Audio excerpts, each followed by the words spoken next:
Boa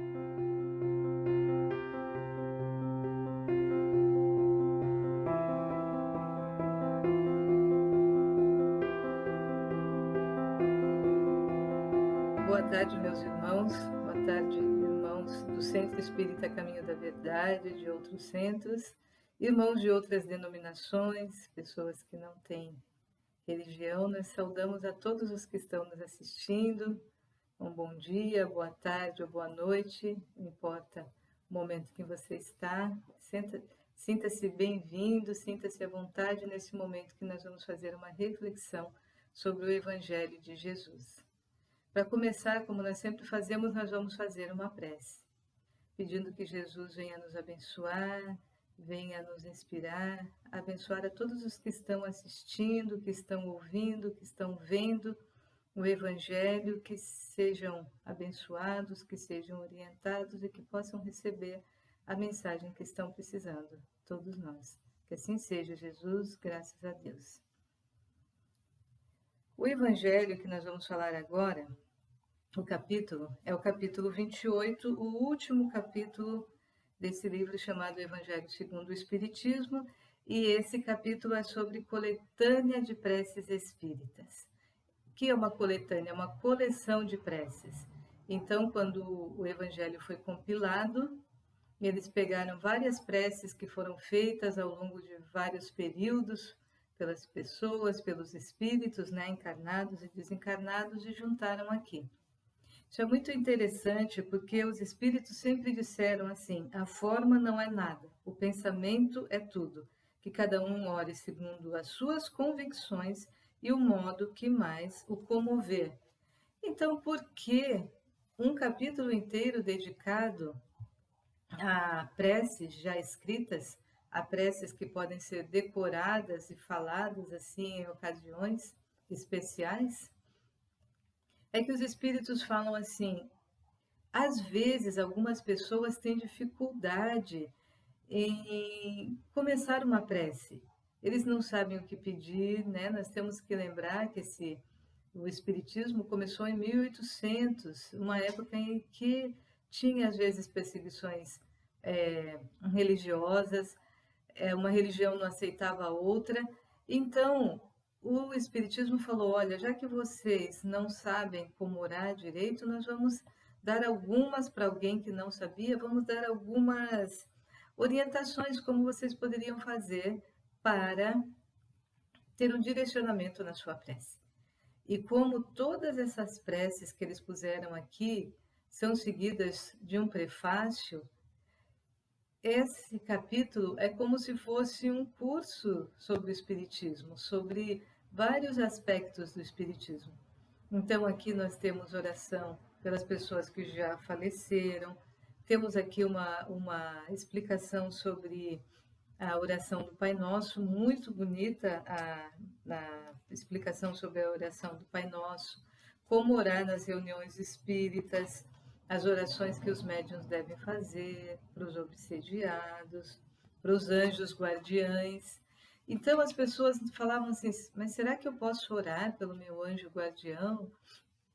Como será que eu faço para orar pelos obsediados?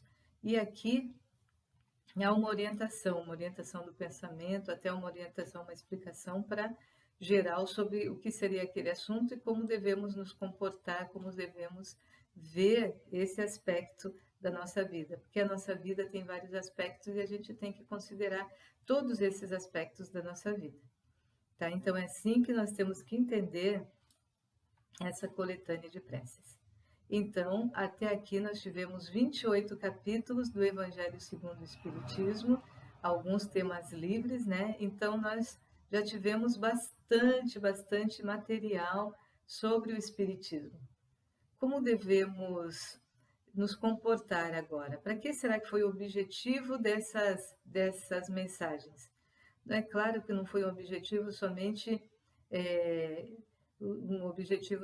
intelectual, um objetivo somente para o nosso conhecimento, né? Porque tem vários capítulos da Bíblia, vários versículos da Bíblia, várias máximas do Espiritismo, o pensamento do Espiritismo em vários assuntos E isso, é claro que nós vamos ter esse conhecimento intelectual que já é bastante importante, mas o mais importante é que esse conhecimento seja espiritual, que tudo isso que nós aprendemos tenha servido assim para embalar as nossas decisões, para nos consolar nos momentos mais difíceis, para embasar as nossas dúvidas, né, para que sirva de um apoio nas horas difíceis para a gente. Nós tivemos 2 anos de Covid e o Espiritismo, as preces, as informações que nós tivemos têm que ter servido para isso, né? Tem que ter servido para a gente aumentar a nossa vontade de perdoar. Paulo, quando Pedro fala, chega para Cristo e fala, é, mestre, quantas vezes deverei perdoar o meu irmão? 70 vezes 7? O número infinito de vezes, então, que Cristo ensina, né? 7 vezes 7, daí Cristo fala, não, 70 vezes 7. O número infinito de vezes que Cristo fala que nós temos que perdoar o nosso irmão. Mas é claro que também é um número infinito de vezes que o meu irmão tem que me perdoar, porque eu também erro contra o meu irmão, né? A oração do Pai Nosso é assim: perdoa as nossas faltas, à medida que eu perdoar também aos que me devem. Então, nós erramos muitas vezes. Por isso que Cristo fala 70 vezes 7, porque as pessoas que nós convivemos são pelo menos 7 dias na semana, e 7 dias na semana nós podemos errar contra as pessoas e as pessoas também. Então, a gente vai aprendendo que o nosso relacionamento, isso é muito importante. Durante esse período, aprendemos muito sobre o perdão. Aprendemos sobre a gratidão e, principalmente, aprendemos sobre o amor. Amar as pessoas que nós já amamos, o que é muito bom, amar os que nós amamos, os nossos familiares, os nossos amigos, perdoá-los, compreendê-los. E a lição difícil, amar aos nossos inimigos. O que é mais difícil, é claro, né? Como nós vamos amar os nossos inimigos? Os espíritos falam, não é como nós amamos os nossos queridos. A gente não tem o mesmo sentimento, às vezes a gente não tem a mesma confiança, mas nós vamos a cada dia tentando derrubar essas barreiras, orando por eles, pedindo que Deus os abençoe. Como que nós deveríamos orar pelos nossos inimigos? Como nós oramos pelos nossos inimigos? Pedindo que Deus os abençoe, que ilumine. Se eles estão falando alguma coisa contra nós, que Deus os ilumine para que eles vejam que nós não somos aquilo que eles estão falando. Que eles vejam que eles estão magoando a nós, às vezes nossos familiares, as pessoas que nos amam estão magoadas também, para que eles vão tendo essa percepção. Para que eles também sejam abençoados na vida deles, né? E assim é que nós vamos conseguindo mudar aquele comportamento, a consciência daquela pessoa, através da oração. A oração, então, é uma instância muito importante da nossa vida, né? Nós aprendemos muitas coisas sobre oração aqui também, nos evangelhos. A oração, aprendemos que a oração tem que ser feita com fé, mas uma fé raciocinada. Então, o que é uma fé raciocinada? É uma fé que eu vejo que é absurdo para mim pedir para Deus. Mas os espíritos mesmo nos falam que não tem nenhuma prece errada. O que seria uma prece errada? É quando a gente pede alguma coisa que não seria bom para nós. Ou quando a gente pede algo que Deus não vai fazer. Mas quando nós pedimos uma coisa que não seria bom para a nossa vida, que nós não sabemos, né? Como que nós vamos ver o futuro? Só Deus pode ver o futuro. Deus vai nos ensinando, Ele vai nos orientando, Ele vai melhorando a nossa consciência. E, às vezes, quando as pessoas são muito imaturas, o que elas vão pedir? Podem pedir até, por exemplo, dinheiro. Vou pedir que Deus me dê dinheiro, que eu estou sofrendo com falta de dinheiro. E Deus nunca vai materializar o dinheiro aqui na minha frente. O que Ele pode fazer se eu estivesse com falta de dinheiro? Ele faria o seguinte: Ele me ajudaria a ter um emprego, Ele me ajudaria a ter respeito pelo serviço, respeito pelos meus chefes, amor ao trabalho, amor ao trabalhar, percepção de que o dinheiro é importante, de que os recursos são limitados, porque esse é a essência do que eu quero falar é o seguinte, porque às vezes quando a gente pede algo a Deus, não é aquilo que a gente está precisando. A gente precisa de um conhecimento anterior àquele. Por exemplo, eu peço dinheiro, mas não é que eu preciso de um dinheiro. Eu preciso entender que eu preciso trabalhar. Às vezes a pessoa não quer trabalhar, não quer fazer esforço e quer ter dinheiro. Cristo vai ajudar as pessoas a amar o trabalho. Está escrito na Bíblia, tem um momento na Bíblia que Cristo fala, se se uma pessoa pedir ao seu pai é, uma, um peixe, o pai não vai dar uma pedra. Mas também vou dizer para você, se nós pedimos isso a Deus, se nós pedimos peixe, Ele não vai nos dar um peixe, Ele vai nos ensinar a pescar. É essa a essência, né? Ele vai dar o que nós precisamos, não vai dar aquelas respostas imediatas, mas vai dar aquele conhecimento que nós precisamos para resolver aquele problema. Mas se eu não pedir, se eu não orar, se eu não pedir esclarecimento a Deus, como é que eu vou ter esse esclarecimento? Nesse sentido é que eu falo que não existe a prece errada. É como crianças. A criança, antes de falar, ela balbucia, ela chora, ela grita. E os pais, as pessoas ao lado, os irmãozinhos mais velhos, vão entendendo tudo que uma criança fala. É interessante quando a gente está conversando com uma criancinha de alguma família, a criança fala aquelas palavrinhas enroladas, né? E o pai fala, ela está querendo tal e tal coisa. A gente fala, mas como que eles já entenderam o que essa criança está falando? É porque é o filho deles, é o irmãozinho deles, é o sobrinho querido de alguém que ele já aprendeu como a criança se comunica. Assim é a nossa comunicação com Deus. Embora a gente fale de uma maneira errada, de uma maneira que não deveria ser a correta, Deus, que nos entende, vai corrigindo isso e nos ajudando, nos ensinando, à medida que nós vamos crescendo espiritualmente. Quer dizer, hoje a gente pode pedir coisas erradas. No passado, né, se pedia até que Jesus eliminasse os inimigos.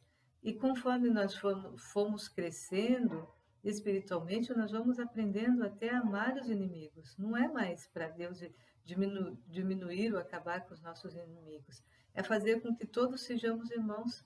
É isso que fala, né, a oração do Pai Nosso, que todos somos irmãos, começa com um Pai, Pai Nosso que está no céu. Então, todos nós somos irmãos e todos nós temos que nos comportar como irmãos de uma mesma família. Quando que vai acontecer isso? À medida que nós formos crescendo, à medida que nós formos perdoando, que nós formos aceitando, que nós formos também pedindo perdão pelos nossos atos errados. Porque, irmãos, se queremos ter um relacionamento com Deus, um relacionamento com Cristo, um relacionamento com os espíritos guardiães, nossos amigos, nós precisamos ter interação. O que é interação?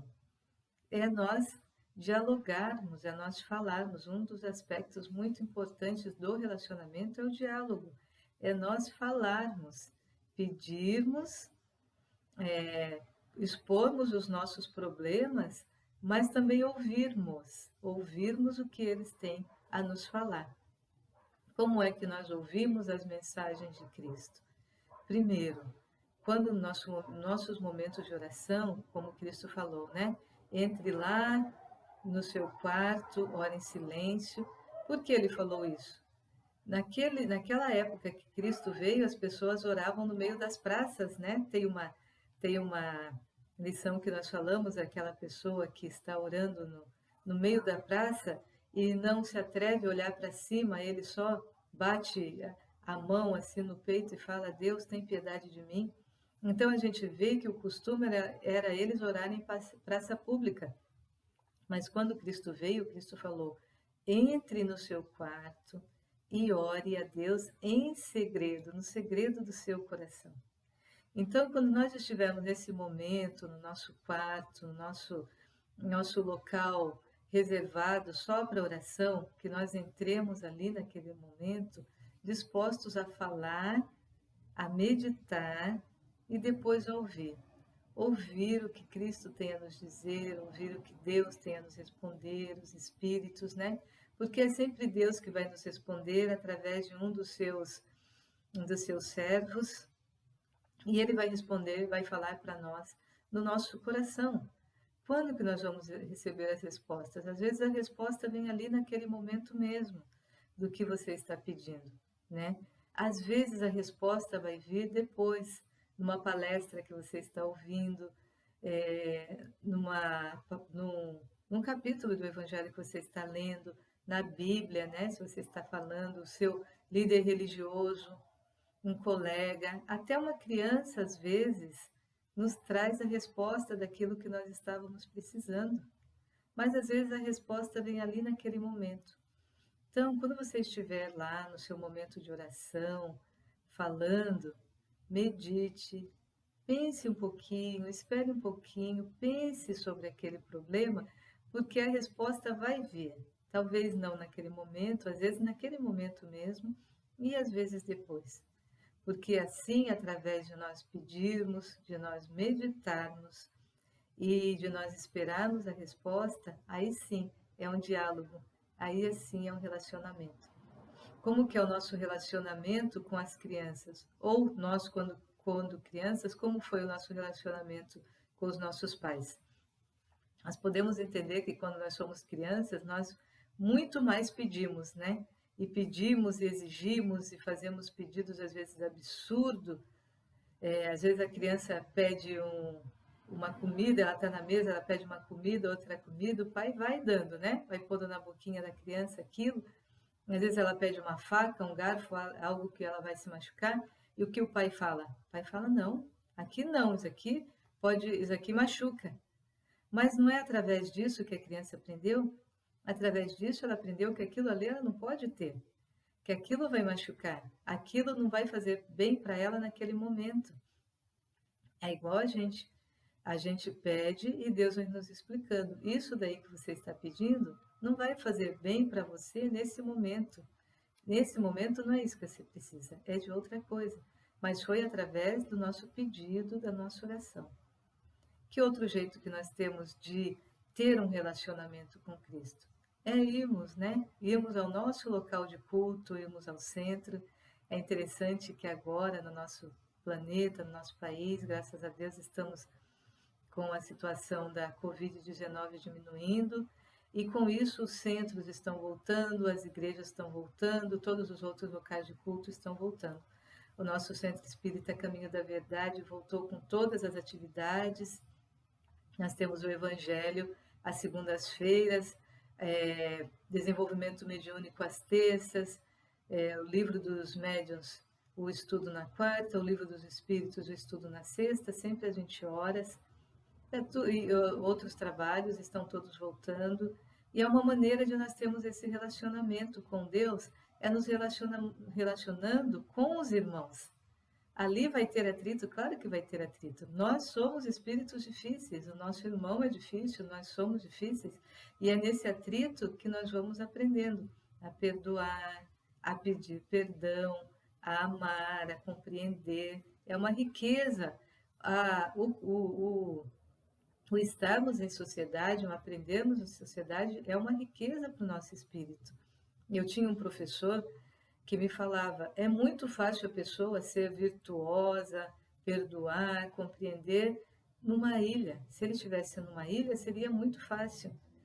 Junto com as pessoas, junto com a nossa família, junto com a nossa família espírita, junto com a nossa família, na nossa igreja, na nossa religião, qualquer que seja a religião, a igreja do irmão, vai ser muito mais difícil a gente ser paciente o tempo todo, mas é para isso que nós estamos aqui, para aprendermos com os nossos irmãos. O nosso Pai nos ensinou isso, nos deu, graças a Deus, esses momentos, esses locais que a gente pode estar em comunhão, em aprendizado. Então, meus irmãos, era isso que eu tinha que falar essa noite, eu ia dizer, né? Mas nesse evangelho, essa coletânea de preces espíritas é para dirigir a nossa mente para as preces, como nós podemos pedir, como nós podemos nos direcionar a Deus em diversos momentos da nossa vida, que os irmãos possam ler, vão aprender bastante. E eu queria deixar a última mensagem aqui, desse capítulo, que fala assim: o Espiritismo reconhece como boas as preces de todos os cultos, quando ditas de coração, não apenas dos lábios para fora.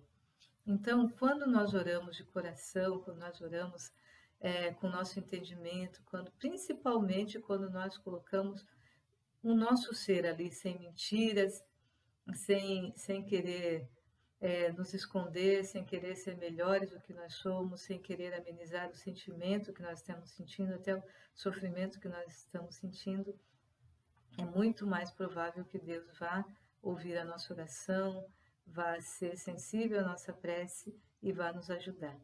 Tinha um pastor que falava assim: todas as nossas preces são respondidas por Deus. Todas as preces são respondidas por Deus. Às vezes, quando a gente pede alguma coisa, Ele vai falar não. Às vezes, quando a gente pede alguma coisa, Ele vai falar sim. Às vezes, Ele vai falar espere um pouco. Mas Ele sempre vai responder, né? Não é como aquela pessoa que nos ignora. A gente está falando e ela está ignorando. Não, Ele vai responder. Todas as preces vão ser respondidas. Não positivamente, é claro, porque Cristo fala que se a gente pede uma coisa ruim, Deus não vai nos atender. Ele é um Deus de amor, um Deus de bondade, às vezes vai falar um não, mas sempre vai dar o que nós precisamos, né? Não o que nós merecemos, porque às vezes nós merecemos tão pouco, mas o que nós precisamos para o nosso crescimento, para o nosso amadurecimento, para nossas vidas. Então, que Jesus abençoe esse evangelho, que abençoe a todos os irmãos que estão nos ouvindo, que assim seja. Muita paz a todos.